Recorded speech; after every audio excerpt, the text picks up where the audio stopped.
Dusty, I'm Yes, pretty sir. excited about our podcast today. I'm very, very excited about our podcast today. We love telling the stories. We do. This is going to be a good one. Now, she may not know this, but on every podcast, we have like a timer of how long Dusty goes without mentioning the name. Reba Rambo or the Rambo. Rambos. But I also want to say we also have a timer of how long it goes before you mention the Spears or Don Cook. There you go. So there you go. We're even on that. Today, we don't have to turn the clock on. No. You go for it. Once you. I am absolutely thrilled. Just thrilled that my sister for life and one of my dearest friends and just a hero, a mentor, and just the and truly, a lot older than you. well, not by much, but just one of the most impactful people in my life, and why I'm doing what I do is here with us in this room, and her name is Reba Rambo, and I am absolutely giddy still. Oh. Well, I'm a little bit giddy too, and I don't get nervous very often. But I told you when you walked in the door, we met a few years ago for the first time, Right. and you were our very first interview on this podcast. She was, Right. And we have learned. And I don't remember a thing I said on that. I learned a lot of things on that first one. It was fascinating. It was incredible. It was fascinating, and there's so many things we've learned from a technical standpoint, and we've gotten better equipment. We've gotten still don't feel any smarter about the process. But let me say this: one of the things that interview did, we had talked for 2 years about wanting to do a podcast, and it was because we love the stories. Yeah. Right. That was so profound. Some of the things that came out in that conversation, that it changed how we went forward, because we knew if we could make every interview that comfortable, and that conversational. That's so sweet. And I remember Reba saying to us, and I've been a part of many of Reba's interviews on TV stuff, but I remember her saying it was one of your favorite interviews. It was. It was so conversational, which that's what we wanted. Yes. And of course, when you come in with a legend like this, you wonder, but first of all, Dave knows how to ask great questions. He just is great. But Reba, just her honesty, her vulnerability, just where she was at on her journey, just opened up just some incredible And stories. even today, that I am more healed today than I was even when we did the interview. Isn't it something how the Lord works? And well, just watching you at Quartet Convention a couple of weeks ago and then yesterday. So I know we'll get into all of that. But one thing I want to say is our wonderful camera person, who is a big part of what we do, Cindy Clark. One of my favorite things about that first time was Cindy was so excited because you had such an impact. Your music, Lady as a child, especially if I remember right, had impacted Cindy's life. And so that's the kind of stuff that I think is so cool, that that legacy. And that's what we want to do, is talk about these. We've gotten to meet a lot of pretty neat people and just have conversations with them. But this one was closer to home because before we were married, that's all I heard about. I love that. Thank you, Cindy. So yesterday, big day. Big day. Yesterday was a great big day for me because it was my 74th birthday. Wow. Yeah, and you know what I've learned? 74 is not bad. No. It's not bad, but Dusty said you were 80, so that's not right.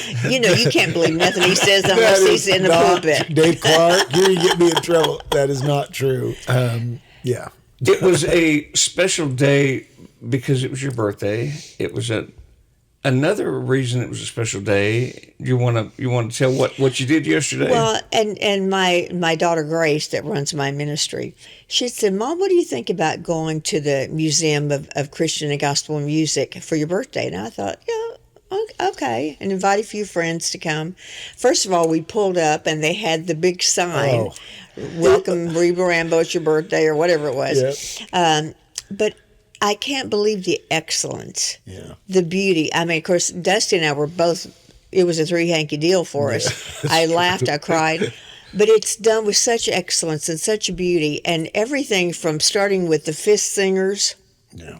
And all the way through with Southern, with contemporary, with worship music, with choral music. It's all represented there. Yeah. And to see the Rambos are so well represented. They're just all over the place. And Mom with Elvis, and Mom with, help me out. Whitney Houston. Whitney Houston. In the gospel where she did the thing at T.D. Jake's church, and she Right. was singing Albertina Walker. Albertina Walker. And the Grammys stuff from you and Donnie and the Lord's Prayer. The Lord's Prayer, yeah. It was all over the place. And I kind of lost it when there's one case that's got one of Mother's dresses that she loved in it, but there's also her first guitar. When she was just a kid, she wanted to play guitar so badly, but didn't have one. But her brother went to the Navy, and while he was away, he didn't take the guitar with him. She would sneak into the back room in the middle of the night and listen to the Grand Ole Opry. And her older sister had taught her, I think, 3 chords. Yeah. Nellie had taught her 3 chords. And so she would play his guitar, and somehow he heard about that. Her brother heard about it. And while he was on the ship, he made her a guitar. And that's at the museum there. Wow. And when I did pretty good till I saw that, and I was like, That was Eddie?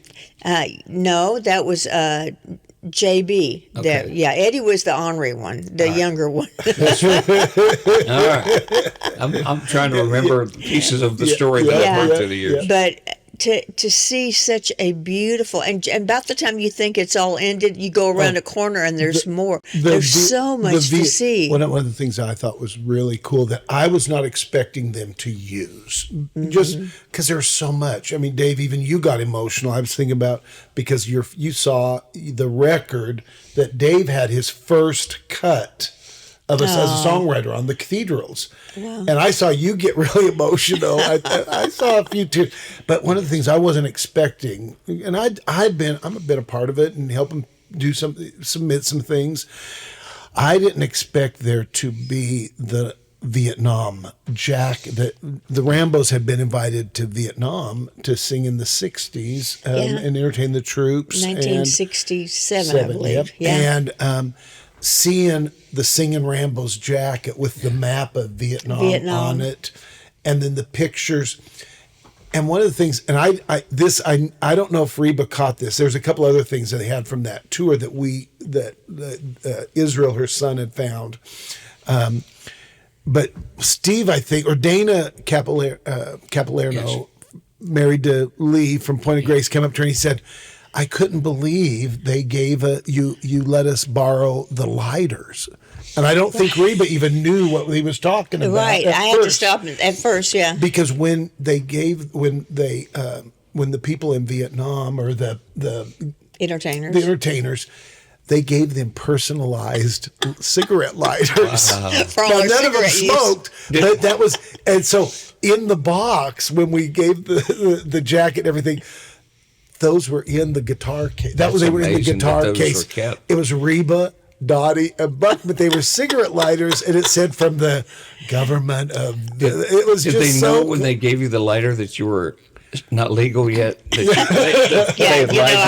wasn't even supposed to be there. They lied through their teeth and said I was 18, which I was not. But the Rambos, as far as we know, were the first gospel group to go to a war zone and entertain the troops. We were there 7 weeks, did 4 shows a day for 6 days a week. Yeah.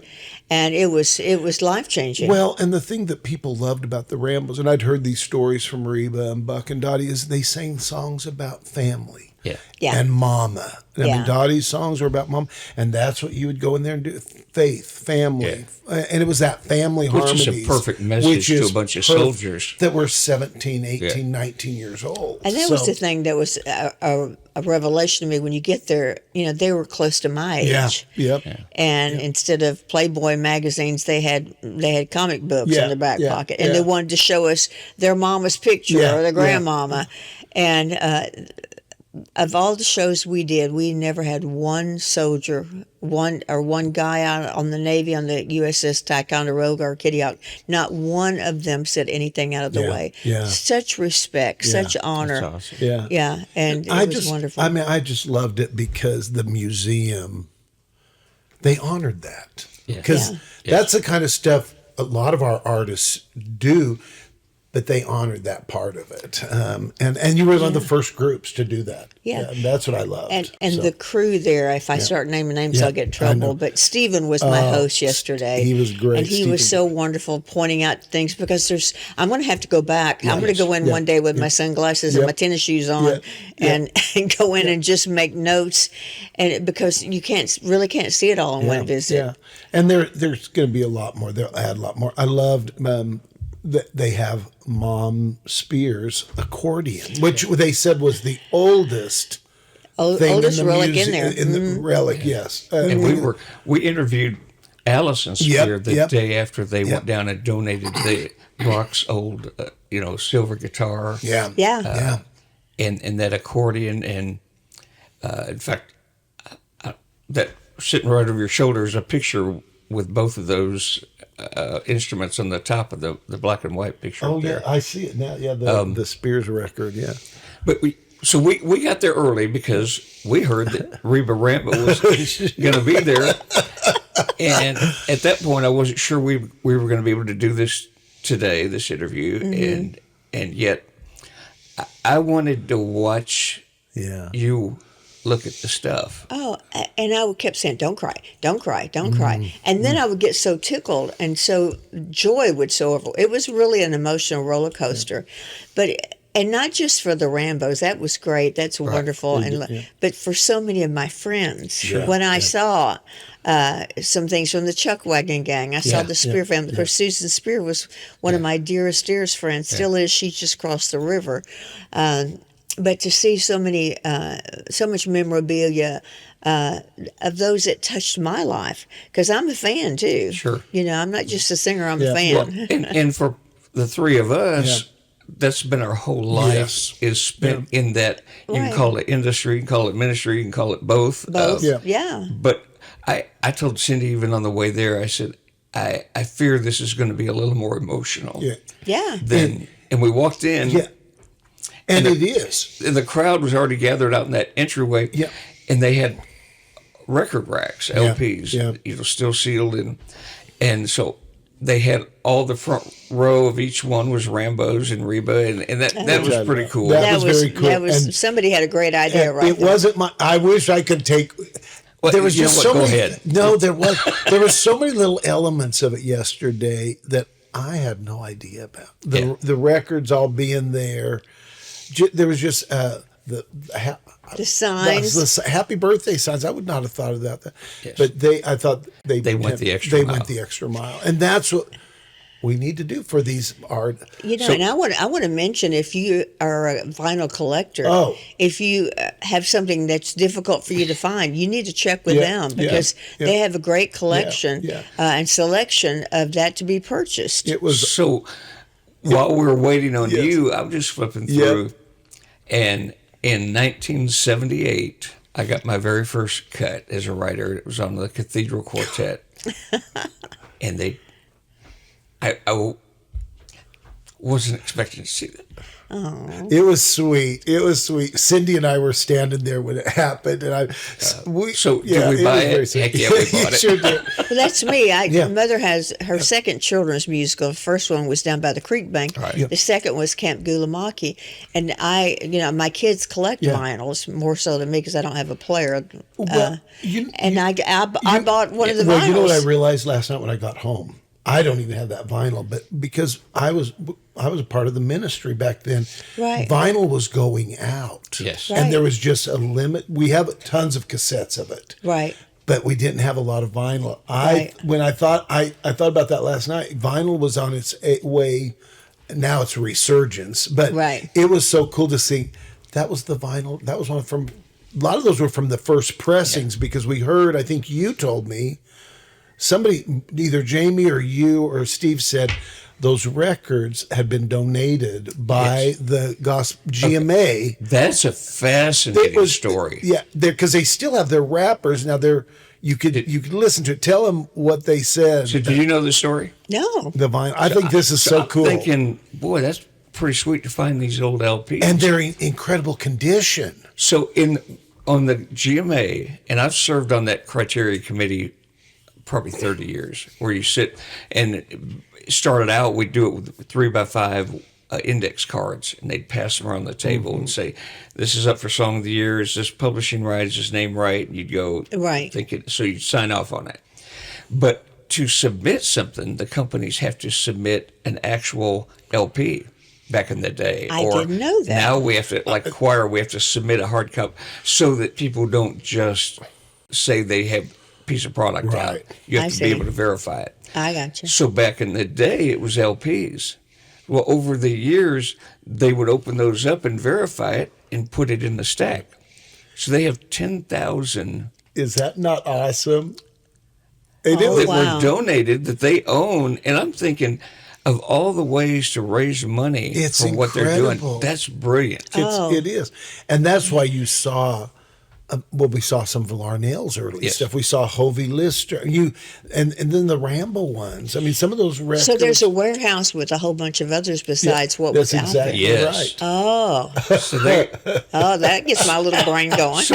well, yes. And you know how they used to, I know you would have never done this, but they would get up and do their record pitch and say, we have 100 units left. Yeah. First one to buy them, and then we'll go out and get 100 more out of the car. You know, that That's yeah. the Oh, truth. That is the Yeah, and truth. some of the groups that did that will go nameless. yes. And that was a mild version of it. But yes. Right. We just happened to be cleaning out our garage and found 25 of these or 50 of these. Well, what's the truth is, every now and then we would clean our warehouse out and go, yes. oh, yeah, we've got a box of these or and that. I love it. And- I've Yeah. seen artists today do that too. Yeah. Yeah. And somebody at Sue Smith Right Yeah, About Jesus yeah, conference, yeah. 2 weeks ago? Yep.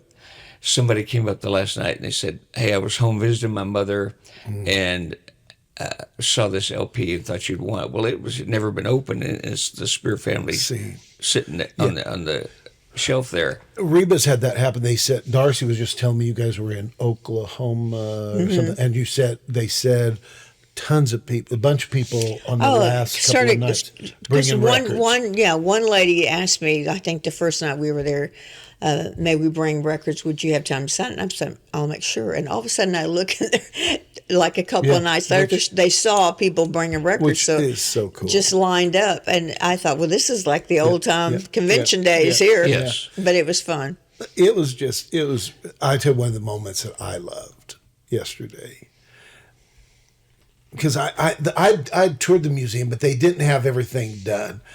When they had the fresh faces section, when you walked in, because we had some incredible artists recently, female vocalists. Just when you talk about Natalie, you talk about Cece, you talk about somebody, and it had a lot of the Nicole C. Mullen, Jackie Villa. But there at the beginning of it was Reba's record, Reality. Yeah. Evie and Honey Tree, Yeah. to me, who are the three that really helped so sweet. develop Yeah. CCM music. You know what was interesting is you were talking about LPs going Yep. away in vinyl, Yep. and they had on one of the displays. It's still the ultimate irony that they got rid of the vinyl and went to 8-track, Yeah. Oh. like as if that were a better quality. Exactly. thing. They had some 8-tracks there. I have a great picture about 5-6 years ago when Reba went through a really transitioning, tough time in her life. We were cleaning out her basement. Oh, my. And I did. Do you remember us finding 8 Yes, tracks? we found a did. bunch of Reba 8 tracks. And we're like, do we keep these or And we these going to kept be it. We collected? did. And as of yesterday, you go, huh? Yeah. Maybe I should keep them. exactly Maybe right. I should. It was Because they're fun. museum You pieces. know, That's another exactly thing I loved, if we're talking about the Museum of Christian and Gospel Music in Nashville, one thing I love is the prayer wall.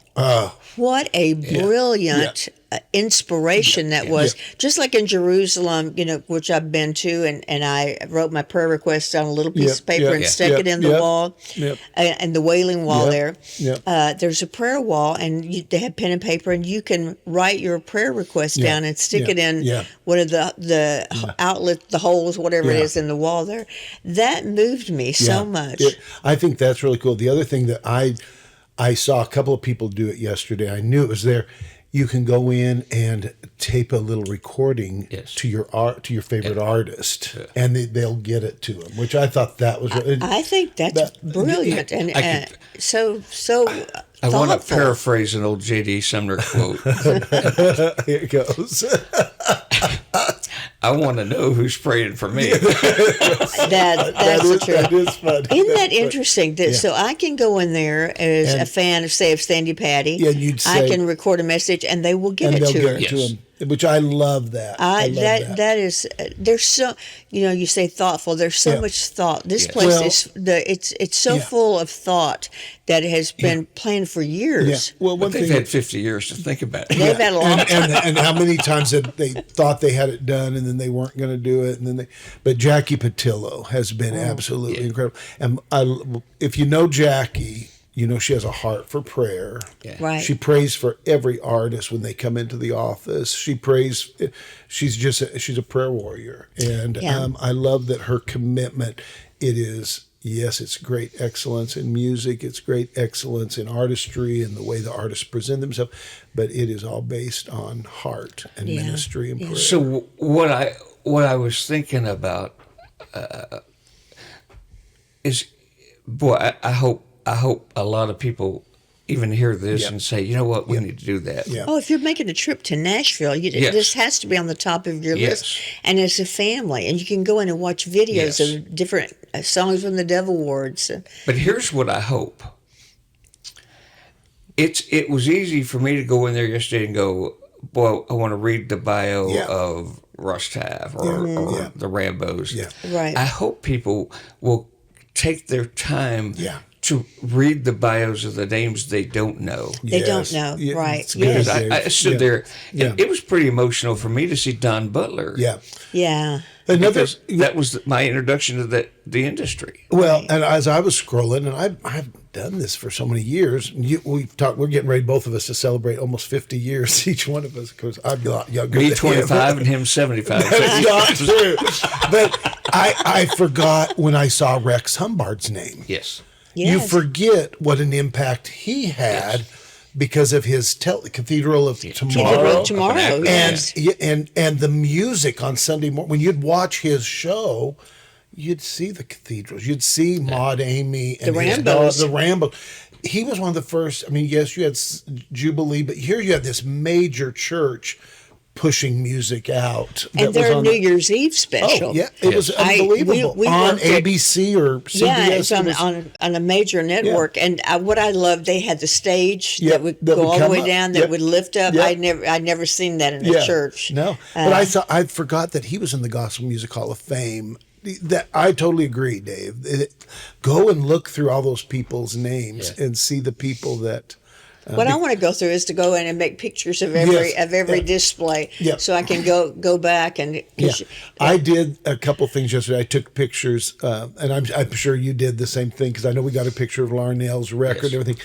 I have a good phone list, but we saw some stuff from Kim Boyce. Well, Kim I Boyce love Kim always says Boyce. Reba's her favorite, so I had Reba stand by there, and I took pictures of and sent it to Kim. And it was fun to hear them say, "Oh, I cannot wait to get up there and see this." And it was good. And Mark Lowry, we made a picture by his jacket and his picture when he was a kid. We made a great little video by Karen Peck's dress, because this is one of the funny. Karen Peck has a dress. She may not want this told. Oh, I love Karen. And she has told this she's story. awesome. And she loves Reba, and Reba loves her. But they did have Dottie's dress. They had Vestal, a dress from Vestal. They have a dress from Natalie Grant and Cece and Lauren Daigle, Jacqueline Carr, Carrie Underwood. They had some incredible. I'm sure I probably left somebody out, but they asked for one of Karen's, and Karen had sang on the Dove Awards at the Fox Theater, and Karen is known for such class in in the Southern gospel industry. But she wore a dress that was like to her knees. It was not below her knees, but it covered her knees. Well, she got done singing, and it was right after the movie that she was in with Dolly Parton, Right. Joyful Noise, maybe. I think it was called Joyful Noise. Yeah. We didn't go to movies. So. Well, either did I, but I'd left the church at that. I didn't leave the church. I left that church. Anyway, she wore this dress and she came down, and one of the greatest A&R directors who I just loved was Norman Holland. And Crazy as a loon. Crazy as a loon. And I'm sure you knew him as well, and you probably have your own stories.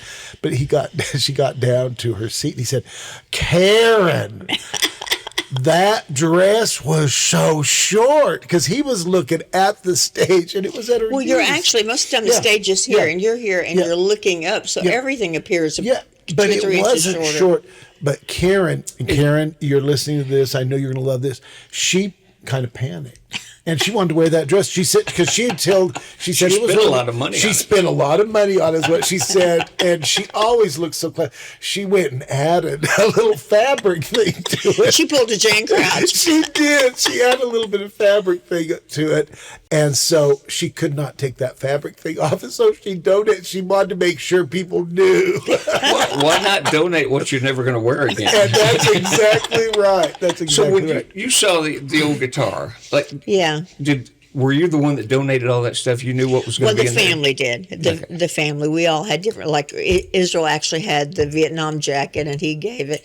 So we had the dress. So it's all been kind of spread around to the family, which I'm so thankful, because we have other things that as they evolve, because I'm sure they will rotate some things there. Yeah.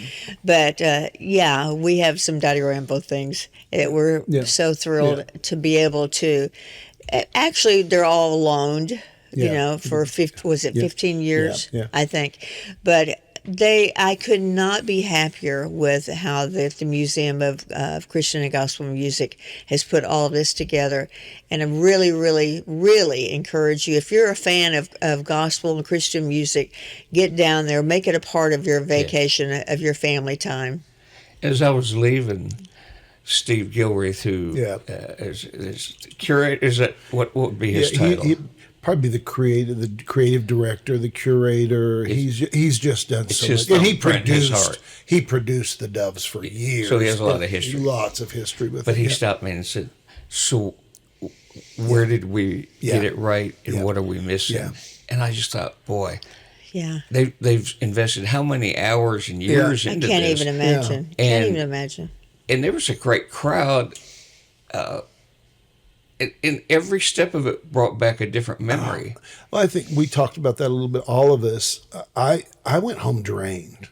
Now, I went home drained a couple of weeks ago when they opened it, but yesterday was a different thing, just because because you're old and I'm old. Reba's not old, but we played a part of all that. It wasn't. Sure. I love seeing all the stuff about the Rambos and Reba, but it took me to a different place. Seeing all that was wonderful, because I'd had such a small part. Yes. In some of those people's records. Sure, when I saw Michelle Pilar, as we developed as a new, when I saw Stephen and Cece, I worked their very first records. I saw how hard it was to break Stephen, even though he had great songs. But here's this new young kid, and we were comparing him to Kenny Rogers. Yes. That was our marketing plan. Right. When you see people that you work, just seeing the different Point of Grace.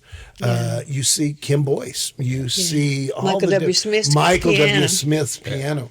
But where I got really torn up, which was kind of odd to me, when I saw the soundboard of Chris Christian. Yes. Knowing that I was such an Amy Grant fan and a Whiteheart fan and B.J. Thomas' Home Where I Belong record. Yeah. That's where those records were. And they still had the sticky tape on it, like which fader was which. You're exactly right. And so then you see all that, seeing Mark Lowry's little jacket. I can remember him wearing that jacket at GMA week, walking through Mark Lowry for president and seeing thousands of people. You see all that stuff, the Gaither stuff, some of the lyrics to some of the songs, the Andre Crouch shirt and hat, and then the Keith Green. And one of the things, it seemed predominantly heavy on the last 30 years, and I know they're going to go back further. Yep, they will. But to really tell our story, there'll be a another level of tribute that will come. Absolutely. So- And I love that Steve said that to both of us. I think he even said it to you. He said, there's going to be a lot more stuff as they dig in and realize, and that's a little bit about our generation. The people that are working in the industry right now Yes. are You so know what, young. what's important? I love the phrase that all matter has memory, Yes, and yeah. memories matter. Yeah. That's a great line. All matter has memory, and memories matter. We should write that in a song sometime. Okay, you heard that, Cindy, right here. You heard that right there. look- Is your That publishing open? Yeah, it certainly is. Okay, come on. But like that console, Yeah. console remembers Yep. every hand Yes. that touched it, You're every right. song that Yep. that flowed through there, every Yep. voice, Yeah. every instrument. And I kept thinking about that phrase. That would be a great T-shirt for them, by the That'd way. be a great T-shirt for them. That is. But to walk through there, and those memories matter. It's like the children of Israel. Let's gather some stones Yeah. and build a Yeah. monument, Yeah. so we will remember Yeah. what the Lord has done. Yes. And so much. Yesterday, I kept thinking, I will remember what the Yeah. Lord has Yeah. done. How the Yeah. Lord has caused this music Yeah. to go around Yeah. the world You're into right. places that we don't even Yeah. know, and Yeah. we won't know till we get to heaven. Yeah. And then I don't know if it'll matter then. Yeah. But it's so powerful. One of the things, and I think Cindy and I saw, Dave, you may have been standing there. There was the console, and then right over in a small little display, there was an open Bible. Yes. And there was underneath the Bible, there was a vinyl, there was an there was a mixture, not just one or two. There was vinyl, 8-track, CDs. I think there's a little iPod. There was a couple of other little things. Might have been a little bit of a songbook. And the Bible was open, and it said basically something like, the message is always the same, basically. There's always a message, but it's how you take that message out to Yes, the world yes. and in the different ways. That, to me, just because all of a sudden you realize that's the Well, gospel. and you have Johnny Cash's Oh, Bible. yeah. Johnny Cash. Yeah, it was just so cool to see all of it.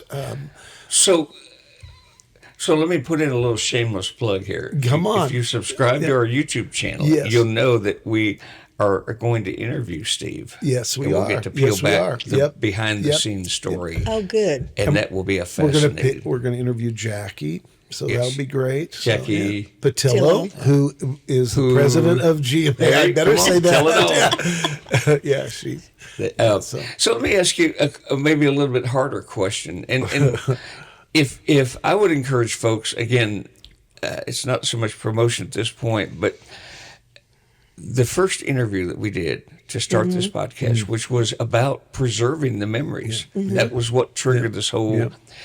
You peeled back some pretty heavy stuff. She did. And I don't want to rehash that. But I would encourage people to go back. It's audio only. Go Yeah. back to Buzzsprout Right. or our website and Yeah. find it. And I love audio podcasts because when I'm in the car, Yes. that's when I listen to those. So I need to go back and listen and see what I said. You said some pretty heavy There was a things. couple of things. One of there really was. There was a couple of things that I remember one of the questions. I'd love for her to re-answer it. One of the questions about the timing, the Dottie's timing, the percentage. Which I love that because I never.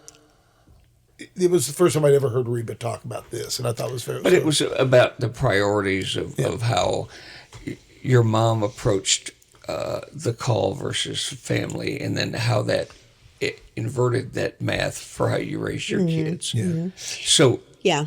with that in mind, and you said in that first podcast, you said there were days that you wanted to be just like her, and there were other times. That's exactly right. It was You a know tough what? I struggle. think there were probably days that she wanted to be like her and days she didn't. Yeah. It was a hard thing to be Dottie Rambo. What it became. I can't imagine. Yeah, especially when we lived in California and we were on TBN so much, and Donnie and I also were on. Yep. And you try to go shopping in a mall. I remember one day I went shopping with Jan Crouch, and talk about a fiasco. Yeah. And people were precious, but there were hundreds of people. To finally, I said, Jan, I'm so sorry. I said, you want me to just pick you out something? Because she had seen 2 or 3 things she liked. I said, why don't I get them, and then you can decide later on if you're going to keep them or I'll bring them back. But it's hard sometimes. I remember thinking of that years ago when Elvis was at the Hilton, and it was Priscilla's birthday. And at like 3:00 in the morning, he said, I want to get her a present. And he said, I want to go pick it out. And they said, we'll bring the jewelry store up to you. Wow. And he said, no, I want to go down. So we took the backstage elevator and went down. And he couldn't even get into the jewelry store. I mean, it was a mob. It was dangerous. Yeah. But I remember him in tears saying, I just wanted to buy my wife a present. Yeah. I can't even imagine. I can't. So they did pretty much bring the jewelry store up, and he got her something wonderful. But I thought, there is a price to pay to be popular, to be in the spotlight.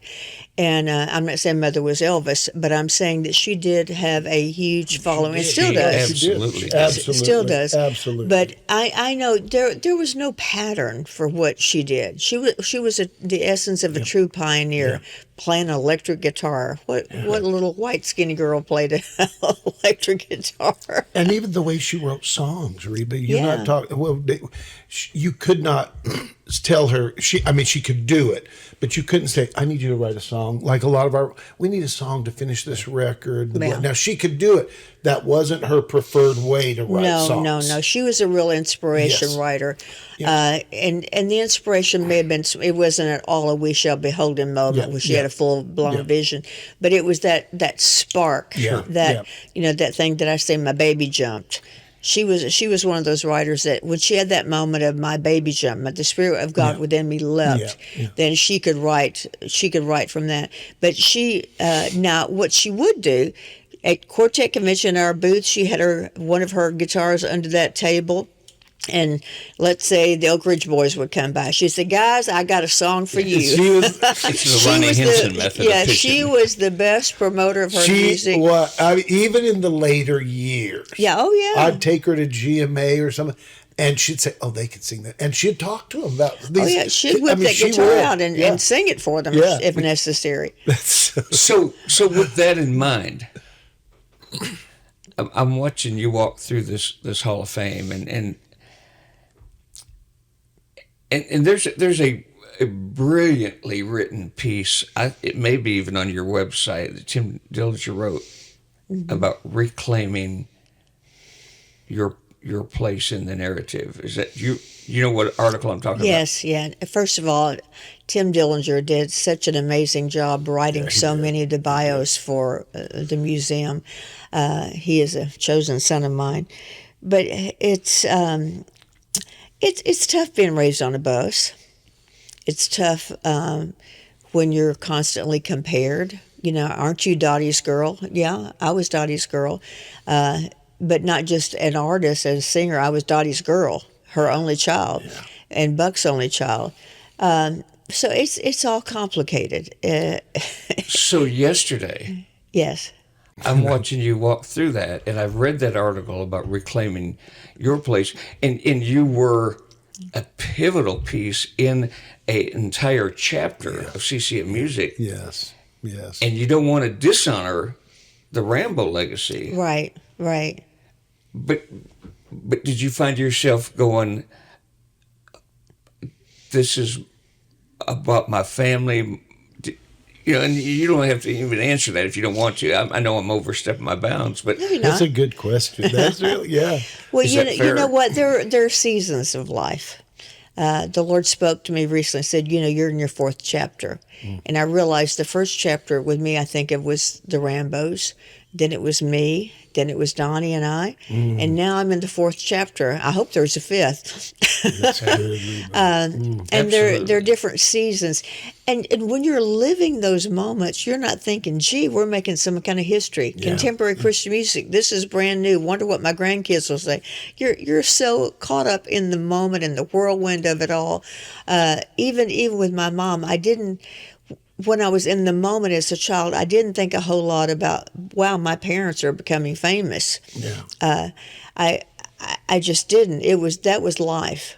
Having birthdays on a bus, that was life. Sure. Having to celebrate your birthdays 4 days later because you're on a tour and there's no time for birthdays. Celebrating Christmas the day after Christmas. or what, just because, it's the whirlwind of the moment. But I learned something with my children, that if I'm okay, they're okay. Wow. If I didn't cry and carry on and say, "Oh, I can't believe we're not even home for Thanksgiving. We're at the Mole Singing Convention in Knoxville." No, if I said, "Isn't this fun? We get to do this, and then we'll have a whole other Thanksgiving when we get home." Did that all the Yeah, time. if I was okay, they were okay. So true. But if I made a big deal out of it, I could get my children so torn up. And my mother had a way.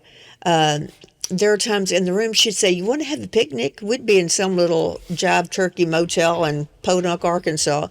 And she'd go to the store and get peanut butter and jelly and bananas and bread and chips, and we'd put a blanket on the floor. She said, "Don't you love having a picnic?" She had a way of making a moment. Yeah, that's a great answer. Yeah. So in that piece that I referred to that Tim wrote, he talked about like from 83, 84 on, that we've lost a lot of our history of that era. Right. And I go back and I look, okay, what was happening in 83, 84? That was Russ Taff was coming along. You had For Him, you had Philip Scragg Dean, and they Some of the moved on. best. Some of the best were right then. Absolutely. Yeah.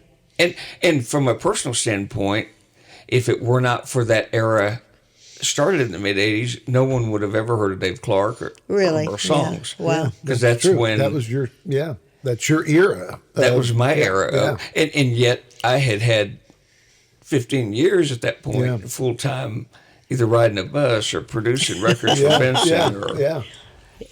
So I'm thankful for all those seasons. And yet there's a line in that article that said that that we struggle sometimes to look back at, and some of the seasons get lost along the way. They do.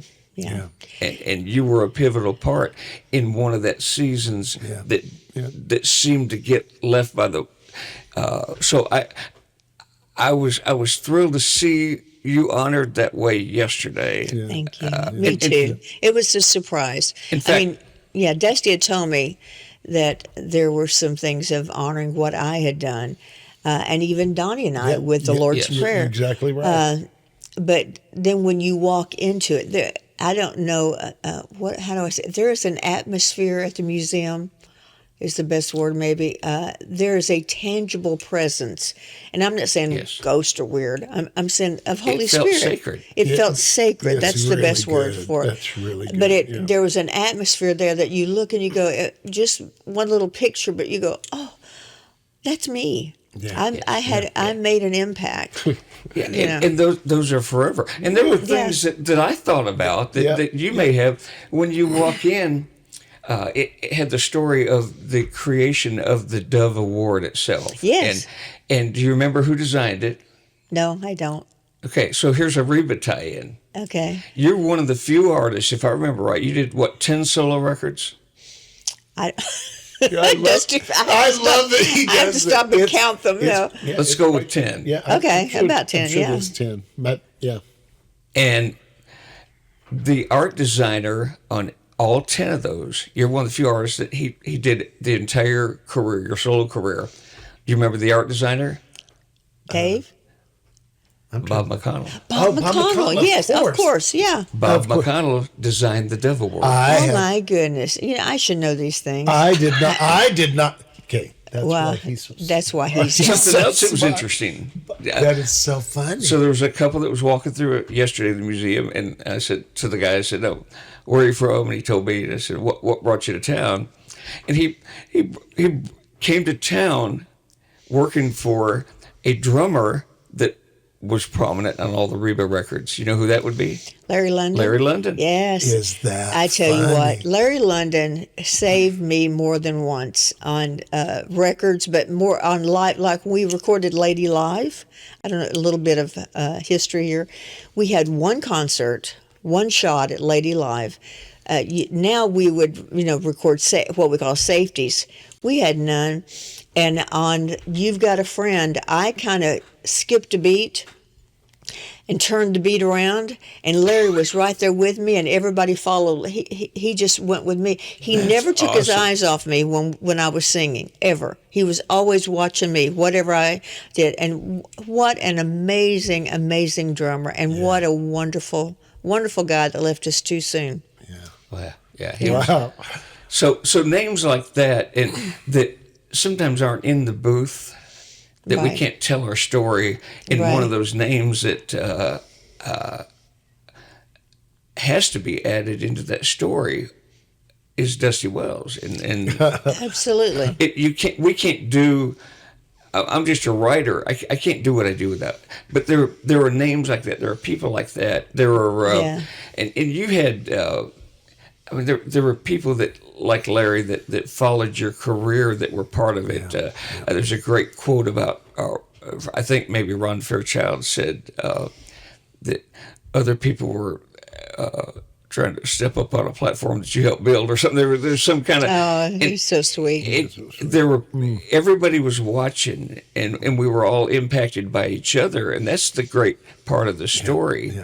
Yeah. Because there were patterns of certain things, but when the music began to evolve, there was the only pattern, if I can say it this way, was the Carole King and the James Taylor and certain groups like that it gave a hint, but the message was different. Yes. Our message was new and fresh, and when the Jesus movement happened, and everything changed, for me anyway. And there was a freshness, there was a passion. That That you've not lost that. Oh, no. And do I remember the quote right that you said that your call was to take water to the desert instead of the ocean? Stop this hauling water to the sea. We wrote the song from that. As a matter of fact, Destiny and I on this project we're working on, Rambo Women, have re-recorded that song. I just played it for somebody and they went crazy over it. Cynthia Clausen recorded it. You guys recorded it? Absolutely. So. But that is the thing. How do we get the water to the desert? Yeah. And yet the sea needs water too. Yes. The sea needs water too. I want to. What's the phrase? I want to comfort the afflicted and afflict the comfortable. You've always said that. Yeah. I want to be able to take the water, but I also want to pour that water on all of us, including me, and say, all right, is there anything there that needs to be removed? Yes. Are there some things that need to be washed away? Great perspective. I remember when church music started changing, and a lot of pastors when people would complain, the pastors would say, well, the church isn't always about you.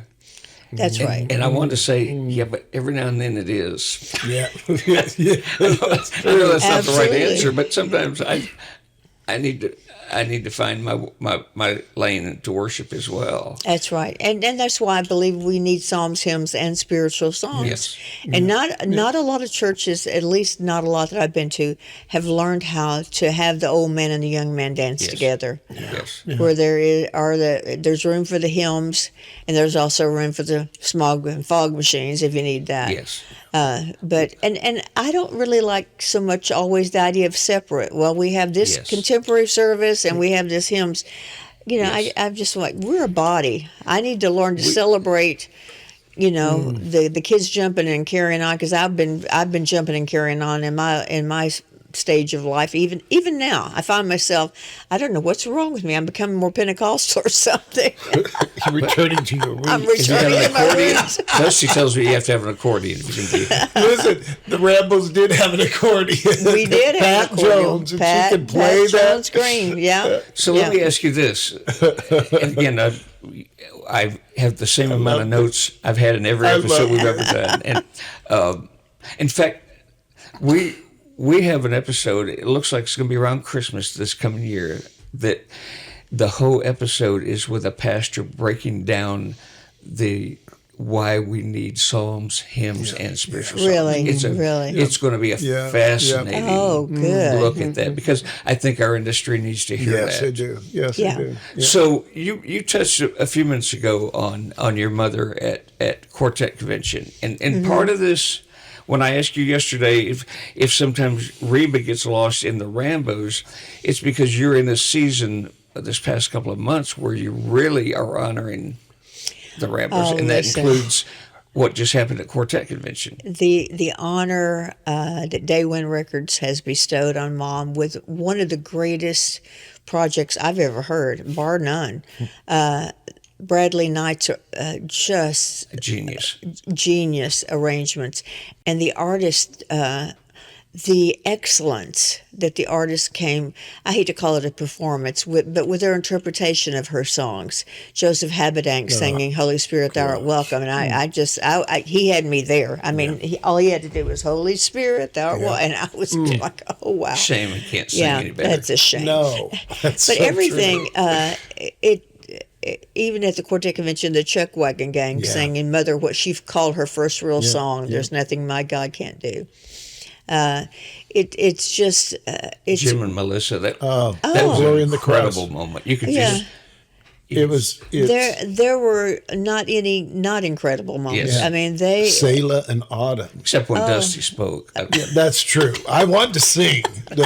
Are you, sure you guys aren't brothers for real? Ed Leonard would not let me sing, but I wanted to. We were literally on the front row because you know, and I've told you before, I was in places where your mother was, but I was so intimidated I never got to meet her. I couldn't bring Which myself. blows my You would have loved her. You'll meet her one day. Yeah. But you would have loved her because who didn't? So what were you feeling during that day? What were you? Oh, I was so I kept looking up, going, "Are you listening, Mom? Are you listening, Mom?" Had you heard all the cuts? I had heard most of them. I had not heard them all, but to hear it live too. Yeah. There's something about that live, that energy, if I could put it that way. And the artist's heart towards Dottie, even though a lot of them had not met Dottie. And it was they weren't up there selling anything but the song. The song. That's song. exactly Yeah, the right. song was the star. That's exactly right. Yeah, the songs were the star. So I loved all of them, but I've heard him talking about it, and I'm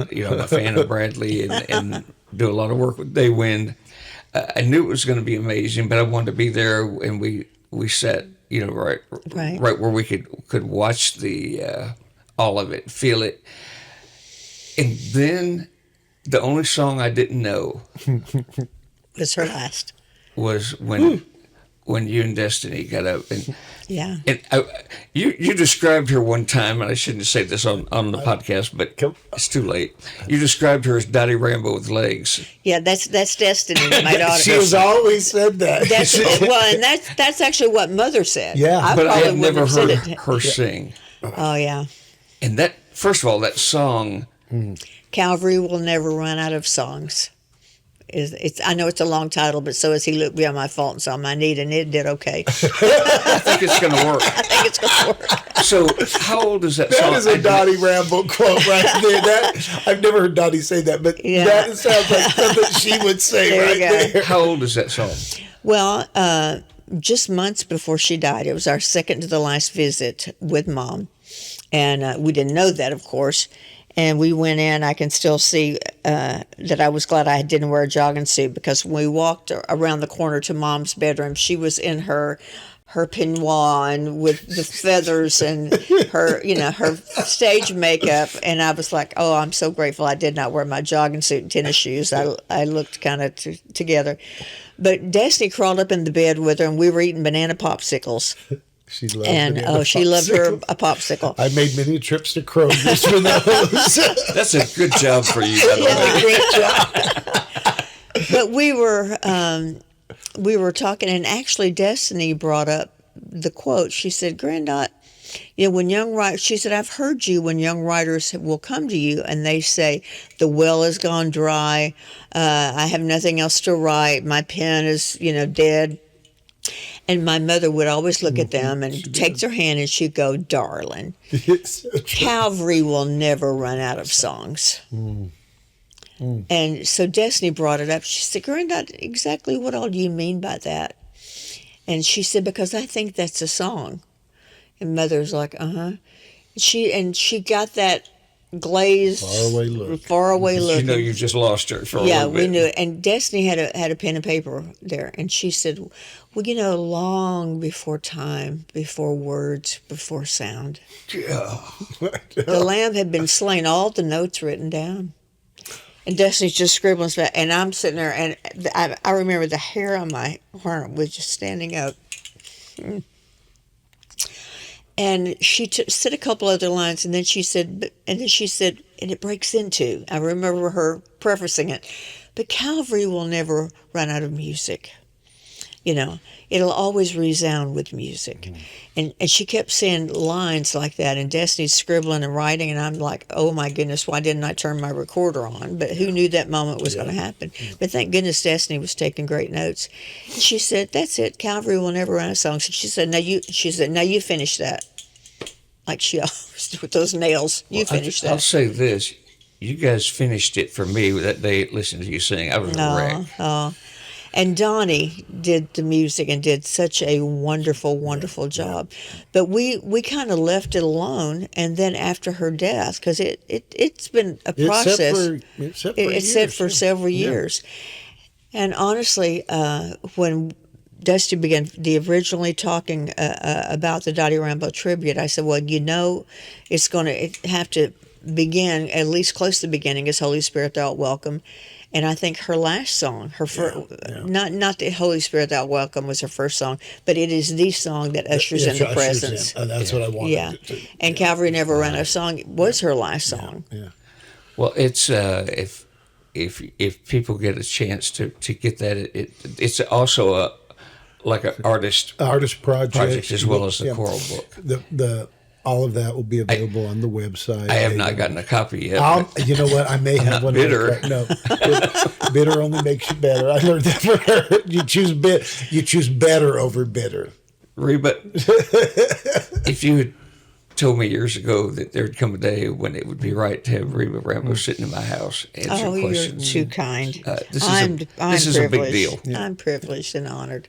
To your lovely home and your It wonderful feels wife, good. Cindy. It feels good. Well, this has been an honor. Dusty, you got anything else before we... Well, I do want to say, Reba's what I love is that music is still out there. I love that all of her projects are available on CD. And her website is one of the cleanest looking. It's beautiful. It's newly designed.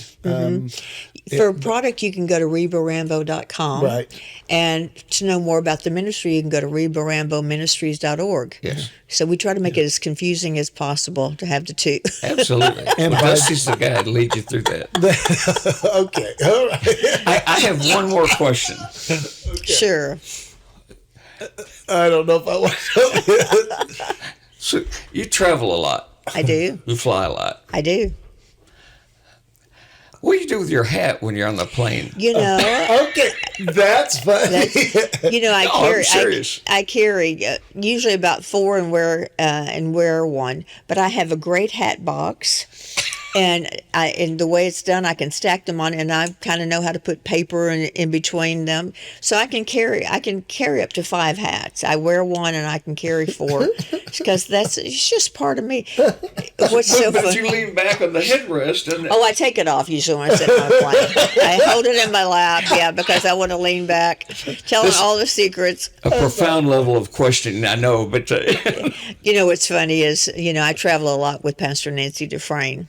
And her daughter-in-love came to me the other day, and she said, when you first started coming around us 2 years ago, we all secretly called you Johnny Cash because you mainly wore black and you wore hats. So it was so funny. One day, just days after she said that, I was brushing my teeth, and I felt the Lord in the room with me. And he said, well, they got it partially right. He said, I call you Cash. wow. And I thought, you call me Cash. And it's the most strange phenomenon. But I have people come up now with what we used to call a Pentecostal handshake and say, I would just want, sometimes it's little grandmas with $5, sometimes it's somebody with $100 bill. But and it's almost like I can hear the Lord giggle. It said, I told you one of your names was Cash. Wow. That's Isn't so that funny? That is so do funny. you remember the lyric to Man in Black? I don't remember all the lyrics now. It was a brilliant lyric. great. Okay. He sang some great songs. Yeah, he Do did. you remember it? Absolutely. Oh, I'm sure you would. You want He's to a recite writer, a little right? bit of it? Well, You want to wonder tell us why a I little always bit of dress in black? Why you never see bright colors on my back? Why? I mean, it's. But it talks about back in that era when he recorded that. We'll edit all this out, but No, I like it. leave this. it was a protest, about the Vietnam War, Yeah. and Right, Yeah. right. until until we bring those guys home, you never see me not wearing black. Basically, was the crux of the song. I didn't know that. Huh. Hey, that's what I'm here for, Dusty. I'm learning something new. It's that age thing you have over me. You know the podcast, whoever you're interviewing, I always learn something. Well, that's why I enjoy it. We love what people are bringing to the table. Yeah. And we love to tell the stories. I say it again. We were friends for years. We'd go meet at a restaurant and have lunch, and before long, we'd be wanting to talk about new business. We'd start telling the old stories, and that's why we started doing this podcast. And here it is, 2 years later, and Reba was our first interview, and here's the latest one. And I learned even more. I love her heart. I love her what she does, and I love that she has an incredible legacy to even more continue. Yeah. Thank you so much, Reba. Thank you. And I love to tell the story too. So many times when I'm out with Pastor Nancy, she'll look at me and she said, "Just tell us the story. Yeah. Just tell us the story." Yeah. And I think I got that love for story from my mom. Yeah. Because she could tell a story. And thank you for having me on the broadcast today. Thank you so much. Thank you. Thank you.